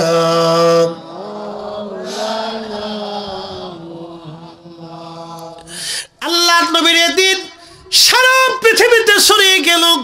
সাহাবীরা নিজেদের জীবন কুরবানি করে এদিন প্রতিষ্ঠিত করে দিয়ে গেলেন। আউলিয়া کرام যুগে যুগে দেশে দেশে হেঁটে হেঁটে পায়ে হেঁটে আল্লাহর নবীর এদিন তাম পৃথিবীতে বিজয়ী করে দিয়ে চলে গেলেন তিনি। আহা, এই উপমহাদেশে মানুষ কত অন্ধ নিমজ্জিত ছিল। এক সময় ছিল সতীদাহ প্রথা। সতীদাহ প্রথা, সতীদাহ কি? জীবন্ত স্বামীর সাথে জীবন্ত স্ত্রীকে পুড়িয়ে মারা হতো, বলা হতো স্বর্গে চলে যাবে। একটা জীবন্ত নারীকে স্বামীর সাথে পুড়িয়ে হত্যা করে স্বর্গে পাঠানো হতো। এটার নাম সতীদাহ প্রথা। এইগুলি মিথ্যা ধর্মগুলি পৃথিবী থেকে জলাঞ্জলি দেওয়ার জন্য ইসলাম যুগে যুগে মিথ্যার সাথে লড়াই করে আজও টিকে আছে। কিয়ামত পর্যন্ত ইসলাম টিকে থাকবে। আল্লাহর নবী বলেন, আমার উম্মত, আমার মাহাদি আসবে। আমার মাহাদি আসার পরে সারা পৃথিবীতে আমার হুকুমত কায়েম হবে, আমার ইসলাম প্রতিষ্ঠিত হবে। আমি যেইভাবে আল্লাহর দিন আল্লাহর জমিনে প্রতিষ্ঠিত করেছি, আমার মাহাদি ওইভাবে খোদার জমিনে খোদার দিন প্রতিষ্ঠিত করবে। একবার জোরে বলা যাবে আল্লাহু আকবার। তাহলে আদর্শ মানব কার? রাসূলের। জোরে বলেন কার আদর্শ? জোরে বলেন কার আদর্শ? খাইতে নাইতে ঘুমাইতে চলতে ব্যবসা বাণিজ্যে আদান প্রদান বিবাহে কার আদর্শ? আল্লাহ রসুলের আদর্শ। আল্লাহ নবীর আদর্শ গ্রহণ করব, আল্লাহ রসুলের আদর্শ মেনে নিব। এখন বিয়ে থা তো ওইটা কয়ে লাভ নাই, ওগুলো ছাতা পয়সে গেছে, ওগুলো বলে লাভ নাই। বললে সবার গার ভিতরে জ্বলবে না। মুসলমানদের বিয়ে তো এরকম হওয়ার কথা না। মুসলমানদের বিয়ে হবে মসজিদে, আল্লাহ রসুলের তরিকা মোতাবেক। কত সুন্দর জীবন ব্যবস্থা ছিল। ফাতিমাতু জাহরা রাদিয়াল্লাহু আনহার বিয়ে হলো, আল্লাহ রসুল তাকে বিয়ে দিলেন হযরত আলীর সাথে। ঘরের মধ্যে কিচ্ছু ছিল না, একটা বালিশ ছিল, কি দিয়ে বানানো জানেন? আহা, সাইয়্যিদাতুন নিসাই আহলিল জান্নাহ, জান্নাতের রমণী কুলের সর্দারিনীর বিয়ে হচ্ছে আজ। তার একটা বালিশ তাও খেজুরের সুবলা দিয়ে বানানো ছিল। আশ্চর্য হবেন না? আশ্চর্য। বেহেশতের মালিক যারা, তার বিয়ে হচ্ছে আজ খেজুরের সুবলা দিয়ে, তার বালিশ খেজুরের সুবলা দিয়ে বানানো। একটা তোষক ছিল, একটা চৌকি ছিল, একটা কম্বল ছিল। কখনো মাথায় দিলে পা বের হতো, পায়ে দিলে মাথা বের হয়ে থাকতো। সামান্য পরিমাণ আসবাবপত্র, আগামী দিন কি খাবে কিছুই ছিল না। ক্ষুধার অভাবে যন্ত্রণায় হযরত আলী একদিন ফাতেমাকে বলেন, ফাতেমা, বাইতুল মাল থেকে সম্পদ আসছে, গনিমত আসছে, কিছু সম্পদ বাইতুল মালে জমা হয়েছে, তুমি রসুলের কাছে যায় কিছু আবদার করো। ফাতিমাতু জাহরা হাঁটতে হাঁটতে রসুলের ঘরে যে টুকা দিলেন, তখন উম্মে আইমান রাদিয়াল্লাহু আনহা নবীর ঘরে ছিলেন। উম্মে আইমান ছিলেন রসুল করিমের মায়ের মতো, দাসী ছিলেন, কিন্তু নবী বলতেন উম্মি বাদা উম্মি, আপনি মায়ের পরে আমার একটা মা। মারহাবা বলবেন না?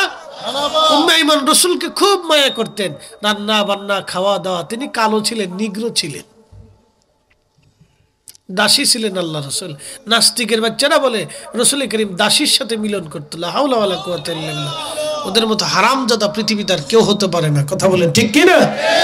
আল্লাহ রসুলের দাসী ছিলেন উম্মে আইমান রাদিয়াল্লাহু আনহা।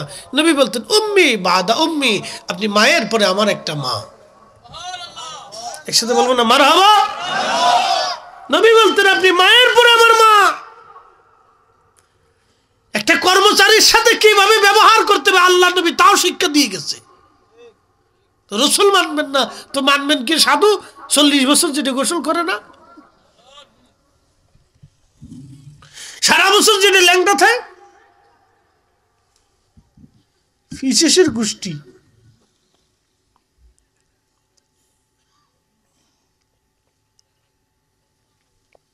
সিন্নি আসেনি? তো ঠিক আছে। এটা না থাকলে শরীরে কারেন্ট আসে না। এটা থাকলে শরীর হিট হয় বালা। সিন্নি থাকতে, তাবারক না থাকলে বরকত হয় না।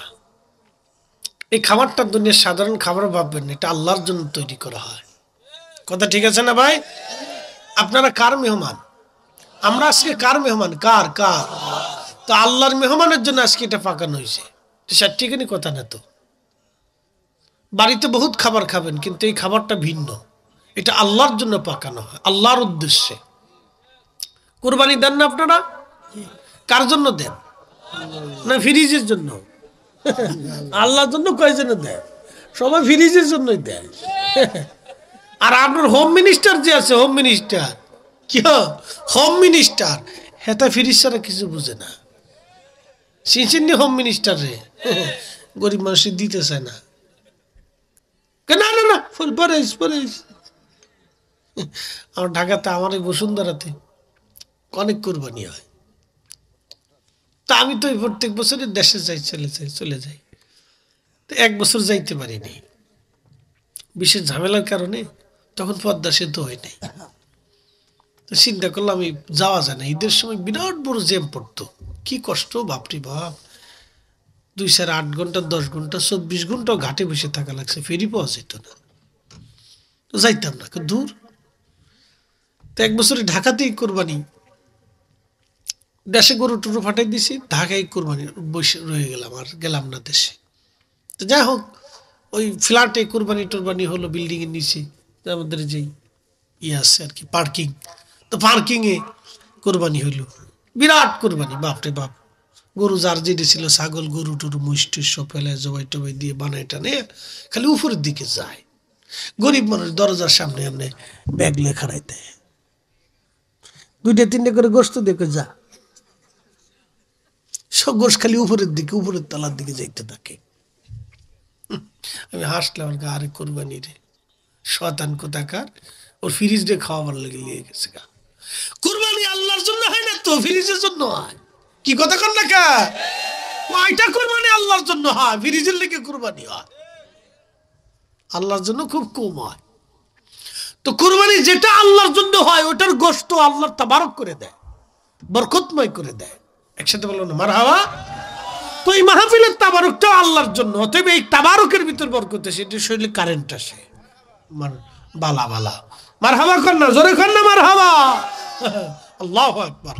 তাহলে আদর্শ মানবো কার? নবীজির। জোরে বলেন কার? মা আতাকুমুর রাসূল, আমার রাসূল যেটা দিছে ফাখুযুহু, মানো। ওয়া মা নাহাকুম আনহু ফান্তাহু, আমার নবী যেটা নিষেধ করছে ছেড়ে দাও। একসাথে বলেন মারহাবা। দাড়ি কার সুন্নত? জোরে। বিপদ বিপদ, লন্ডন ঢুকতে দিব না তো, জ্বালাস দেয়নি, দিলে বালা, তাহলে ভাষালে বালা। দাড়ি আল্লাহ রাসূলের সুন্নত, সুন্দর পোশাক আল্লাহর নবীর সুন্নত, সুন্দর ব্যবহার আল্লাহর নবীর সুন্নত, ফায়সা কথা না বলে চমৎকার সুন্দর সুন্দর কথা বলে আল্লাহর নবীর সুন্নত, মুস্কি হাসা নবীজির সুন্নত, পরোপকার করা নবীর সুন্নত, ঘরের দরজা থেকে ভিখারি না তাড়ানো নবীর সুন্নত, গরিব মানুষের দুঃখে দুঃখী হওয়া নবীর সুন্নত, বিপদগ্রস্তকে সাহায্য করা নবীর সুন্নত, মানুষকে খাদ্য খাওয়ানো নবীর সুন্নত, অভাবীকে অভাব দূর করা নবীর সুন্নত, এবং গীবত শিখে তহমত বাজারে আজারে ফায়সা কথা থেকে দূরে থাকা নবীর সুন্নত। আল্লাহ কোরআনে বললেন ইন্নাল্লাহা ইয়া'মুরু বিল আদলি ওয়াল ইহসান, আমি রব তোমাদেরকে নির্দেশ দিলাম তোমরা পৃথিবীতে ন্যায় করবা, অন্যায় করবা না, ন্যায় করবা, ন্যায় ন্যায় ন্যায় করবা, ন্যায় ন্যায় ন্যায়। আজকে পৃথিবী থেকে ন্যায় চলে গেছে, ন্যায় ন্যায় ন্যায় ন্যায়, শুধু অন্যায় অন্যায় অন্যায় অন্যায়। বলে হুজুর অন্যায় কি? বাংলাদেশে 68,000 গ্রাম আছে, কয়টা গ্রামে ঠিক মতো সালিশ দরবারে ন্যায় বিচার হয় বলেন তো? শুধু মামু মামু, মালটুস মালটুস। কি কথা কন না কেন? গরিবের মালটুস না থাকলে আদালত নাই, চেয়ারম্যান নাই, মেম্বার নাই, এমপি নাই, মন্ত্রী নাই, মিনিস্টার নাই, নেতা নাই, পুলিশ নাই, প্রশাসন নাই, এই আপনার জজ নাই, ব্যারিস্টার নাই, উকিল নাই, কিচ্ছু নাই। মালটুস মালটুস মালটুস মালটুস। কি কথা কন না কেন? ন্যায় বিচার গরিব মানুষ পায় না। কথা ক্লিয়ার না ভেজাল আছে? ক্লিয়ার, ক্লিয়ার বুঝে যাবেন। আল্লাহর নবী বলেন, আমার উম্মত তোমরা পৃথিবীতে ন্যায় বিচার প্রতিষ্ঠিত করো, ন্যায় করো, ন্যায় করা, ন্যায় বিচার প্রতিষ্ঠিত করা আল্লাহ রাসূলের সারা জীবনের জিন্দেগীর সবচেয়ে কঠিন সুন্নতের একটা সুন্নত। একসাথে বলুন আল্লাহু আকবার। এই জন্য আল্লাহ রাসূল মায়ের খেয়েছে, দন্ত মোবারক শহীদ হয়েছে, সাহাবে কিরাম শহীদ হয়ে গেছে। কাফেরদের সাথে কি দ্বন্দ্ব ছিল বলেন তো? জমি জমা নিয়ে তো ঝগড়া ছিল না। কাফেরদের সাথে ঝগড়া ছিল। রাসূল মুহাম্মদ নবী হইল কে? এ আমাদের দেব দেবীদেরকে গালি দেয় কে? হ্যাঁ, মুহাম্মদ নবী হইল, এটা কেমন কথা? কাফেরদের সাথে তো রাসূলের দুনিয়াদারি নিয়ে, রাজনীতি নিয়ে ঝগড়া ছিল না।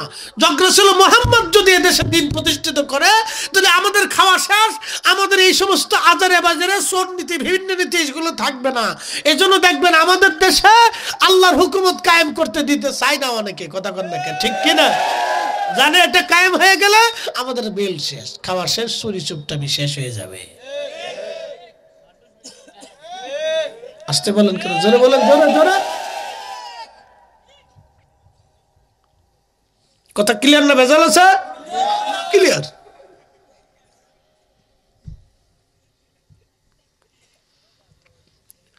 প্রিয় উপস্থিতি, খুব মনোযোগ দিয়ে কথাগুলি শুনে যাবেন। আজ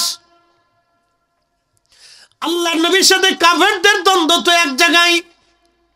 প্রিয় নবীজি ইনসাফ প্রতিষ্ঠিত করেছিলেন, ন্যায় ন্যায়, অন্যায়কে ধ্বংস করে দিয়ে নবীজি ন্যায় প্রতিষ্ঠিত করেছিলেন। হযরত আবু বকর, ওমর, ওসমান, আলী অন্যায়কে জবাই করে দিয়েছিলেন, ধ্বংস করে দিয়ে ন্যায় প্রতিষ্ঠিত করেছিলেন। কথা ঠিক আছে না ভাই?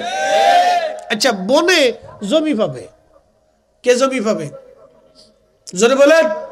বনে কে পাবে? বনে, বন, বন চিনছেন না আপনারা? আপু আপু আপু। বনে জমি পাবে। কার আইনে পাবে?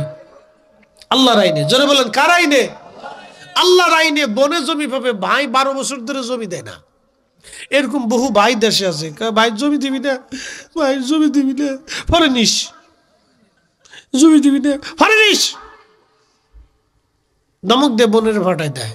আবার হাতে টুপি টাবি মাথায় দিয়ে মসজিদের প্রথম কাতারে যায়, ঢকপতো নামাজে দাঁড়ায়। শয়তান হাসে, কত বড় সিটারে সিটার, আমার সিটে বড় সিটার। হ্যাঁ, শয়তান হাসে, কত বড় সিটার, সিটার সিটার। আমি 60 লক্ষ 9 লক্ষ বছর ইবাদত করছি, সিটারই করি নাই। ওর 60 বছরের জিন্দিগি কত বড় সিটারই করতেছ। কি কথা বল না কেন? আদালতে বনে মামলা করছে, মামলা চলে 12 বছর। আপনি চিন্তা করেন কত বড় নেস্টিক মার্কা, কত বড় নেস্টিক মার্কা। এ তো 7 দিনের মামলা না, 7 বছর ধরে মামলা চলে। 7 দিনের মামলা না, 7 বছরের মামলা চলে। বনে জমি পায় আল্লাহর আইনে, আদালতে মামলা করছে, 7 দিনে বুঝাই দিবে। এটা যদি আল্লাহর আইন থাকতো তাহলে 7 দিনও না, 7 ঘন্টার ভিতরে বুঝাই দিত। কি কথা কর না কেন? 7 ঘন্টার ভিতরে বুঝাই দিতে বাধ্য। দেবে না, আবার দিবে, ওর ঘাড়ে দিবে, সহ্য গোষ্ঠী দিয়ে যাবে।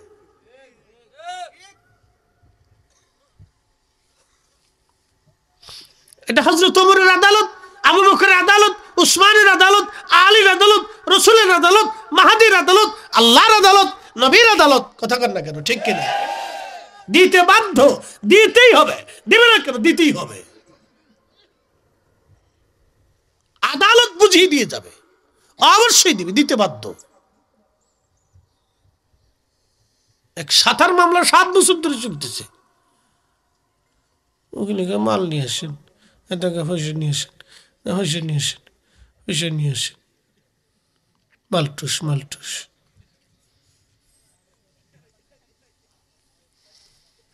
তোরা হাসিস না, দুঃখে পরে কথা কইতিস, দুঃখ এটা। আদালতে তো দৌড়াস না, এই জন্য টের পাইস না। দৌড়ে দেখ জুতা কেমনে চলে যায়।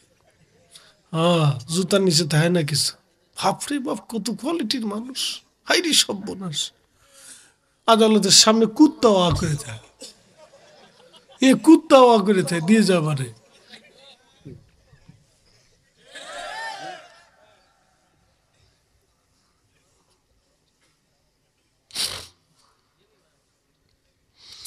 إن الله يأمر بالعدل والإحسان وإيتاء ذي القربى وينهى عن الفحشاء والمنكر। আমি হুকুম করলাম ন্যায় বিচার প্রতিষ্ঠিত করবে, ইহসান করবে, ফাহিশা কর্মকাণ্ড থেকে দূরে থাকবে। আর আমার বান্দারা শোনো, মুরব্বি মেনে চলবে। কি মানবে? আল বাগিয়া ইদুকুম লাআল্লাকুম তাযাক্কারুন। মুরব্বি মেনে চলবে, মুরব্বি মানবে। মুরব্বি এখন আমাদের সমাজে মুরব্বি মানে না, মুরব্বির সম্মান দেয় না, মুরব্বিদের কথা মানতে চায় না। মুরব্বি কি বুঝে? মুরব্বির ধমক দেয়, বাবার ধমক দেয়, দাদার ধমক দেয়, মুরব্বি মানে না। যখন সমাজ থেকে মুরব্বির সম্মান উঠে যাবে, বুঝবেন কিয়ামত চলে আসছে, পৃথিবীর বৃদ্ধকাল চলে আসছে। মুরব্বি মানো। আল্লাহ নিজে বললেন, ফাহিশা কর্মকাণ্ড থেকে দূরে আসো, অশ্লীল বেহায়াপনা থেকে দূরে আসো। আজকে হাতে হাতে হাতে হাতে পকেটে পকেটে বেহায়াপনা ছড়িয়ে দেওয়া হয়েছে। এই কঠিন সময় যদি আপনি আল্লাহর নবীর একটা সুন্নতকে যদি দাঁত দিয়ে কামড় দিয়ে ধরে রাখতে পারেন, আল্লাহ নবীজি ডাক দেয় বলেন, উম্মত 100 শহীদের সওয়াব তোমার আমলনামায় হয়ে যাবে। একবার জোরে বলা যাবে কে মারহাবা। এসেছেন যত নবী সকলের ইমাম, সালাম নবী তোমায় হাজারো সালাম। ইয়া নবী সালাম আলাইকা, ইয়া রাসূল সালাম আলাইকা। ঠান্ডা করতেছে, ইয়া হাবিব সালাম। কাতার করে দেন, কাতার করে দেন, সবাই আগে আগে লাইন করে দেন।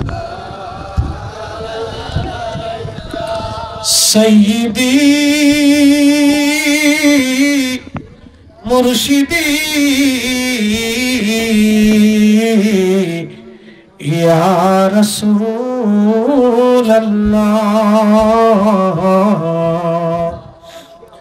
আমাদের মরণ কালে আপনাকে শিওরে পেলে থাকবে না মরণ যন্ত্রণা, থাকবে না মরণ যন্ত্রণা। এই শুধু মনের বাসনা। ইয়া নবী সালাম আলাইকা, ইয়া রাসূল সালাম আলাইকা, ইয়া হাবিব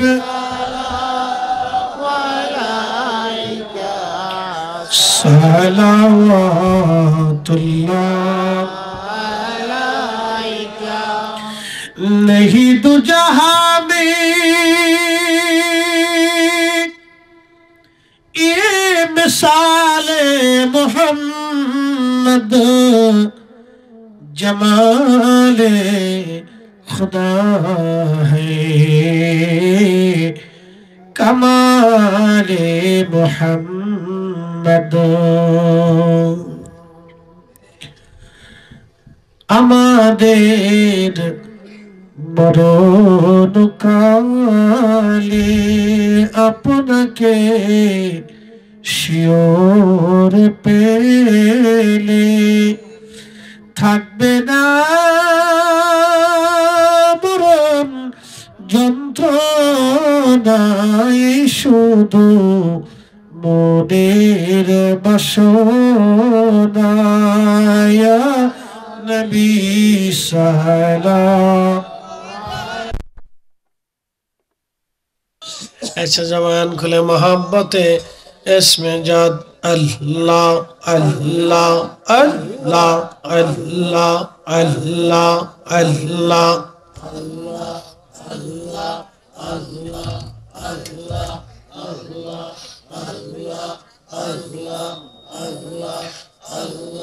সালাতু সালাম গো আমার দুরুদ সালাম গো আমার কইজন বি মুস্তাফায় তোমরা যদি যাও গো মদিনা আল্লাহ আল্লাহ আল্লাহ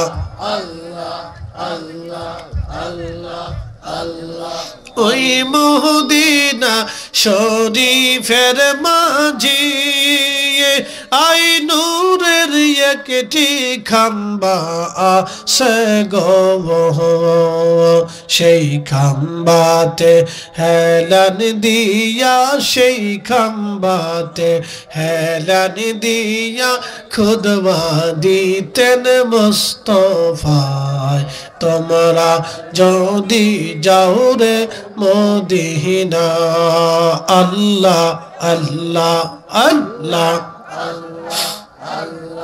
সালাতু সালাম গো আমার দুরুদ সালাম গো আমার কইয়ন বি মুস্তাফায় তোমরা যদি যাও গো মদিনা আল্লাহ আল্লাহ আল্লাহ ওই মদিনা শরীফের মাঝি আর নূরের একটি রওজা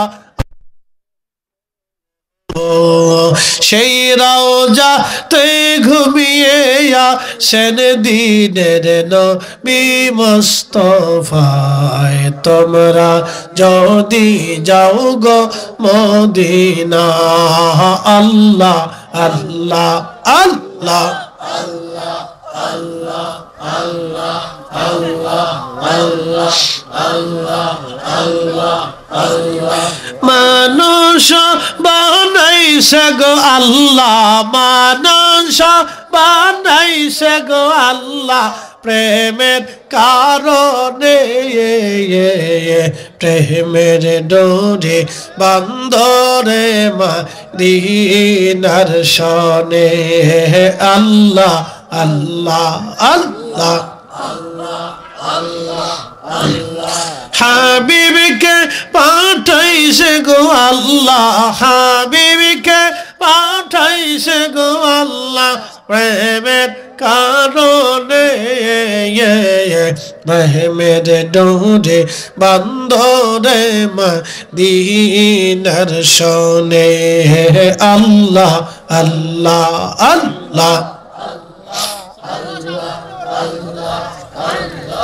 আল্লাহ বানাইলেন কত জাতি হইল না তার প্রেম প্রীতি আল্লাহ বানাইলেন কত জাতি হইল না তার প্রেম প্রীতি হাবিবকে পাঠাইলেন গো আল্লাহ হাবিবকে পাঠাইলেন গো আল্লাহ প্রেমের কারণে প্রেমের ডোরে বান্ধরে মদিনার শনে আল্লাহ আল্লাহ আল্লাহ আল্লাহ আল্লাহ আল্লাহ আল্লাহ মানুষ বানাইছে গো আল্লাহ মানুষ বানাইছে গো আল্লাহ প্রেমের কারণে প্রেমের ডোরে বান্ধরে মদিনার শনে আল্লাহ আল্লাহ আল্লাহ আল্লাহ আল্লাহ আল্লাহ আল্লাহ আল্লাহ বানাইলেন আসমান জমিন আর বানাইলেন রাত আর দিন আদমকে পাঠাইল গো আল্লাহ আদমকে পাঠাইল গো আল্লাহ প্রেমের কারণে প্রেমের ডোরে বান্ধ আল্লাহ আল্লাহ আল্লাহ আল্লাহ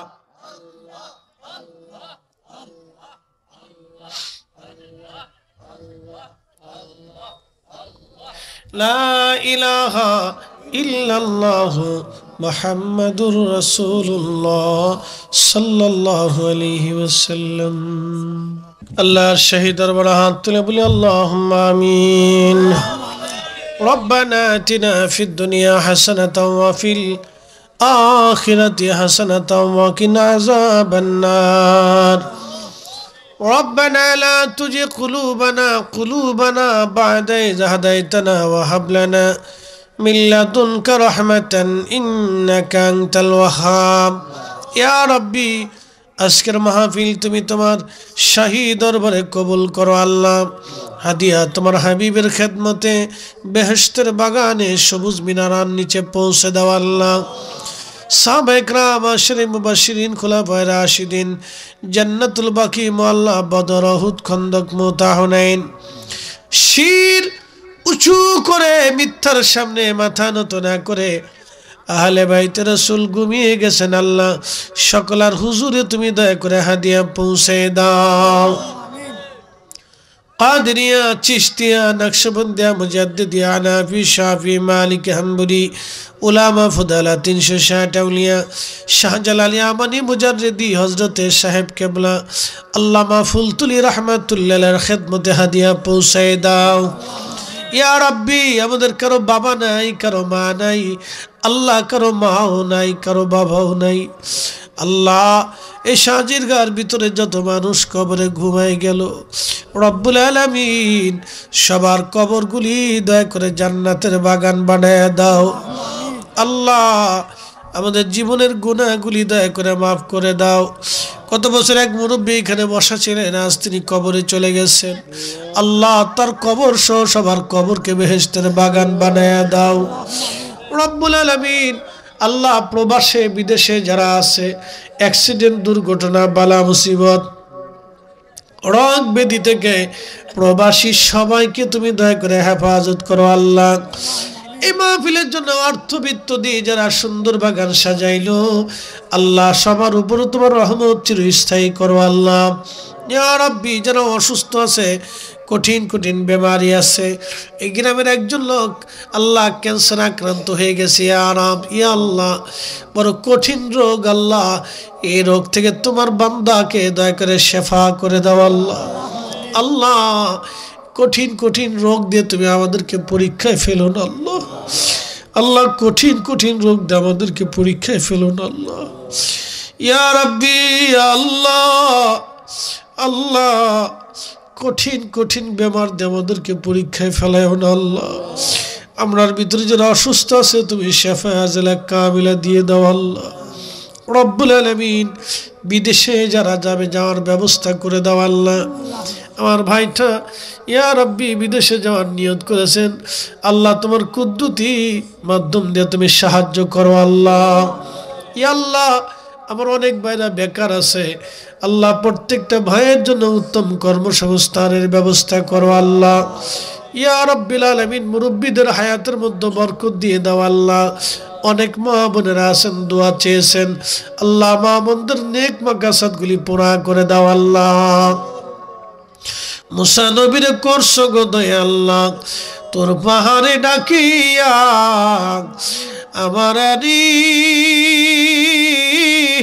করবা গো দয়া আল্লাহ কবরে রাখি আল্লাহ মাফ করছনি রব্বুল আলামিন।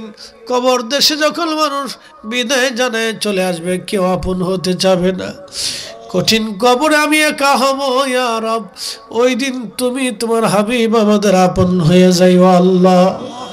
আলহামদুলিল্লাহি রাব্বিল আলামিন। আসসালাতু ওয়াসসালামু আলা রাসূলিহিল কারীম। সাকারাতের বিছানা, মৃত্যুর কঠিন যন্ত্রণার সময় আমাদের জবানে জারি করা মধুর কালেমা লা ইলাহা ইল্লাল্লাহু মুহাম্মাদুর রাসূলুল্লাহ সাল্লাল্লাহু আলাইহি ওয়াসাল্লাম। আসসালামু আলাইকুম ওয়া রাহমাতুল্লাহি ওয়া বারাকাতুহু।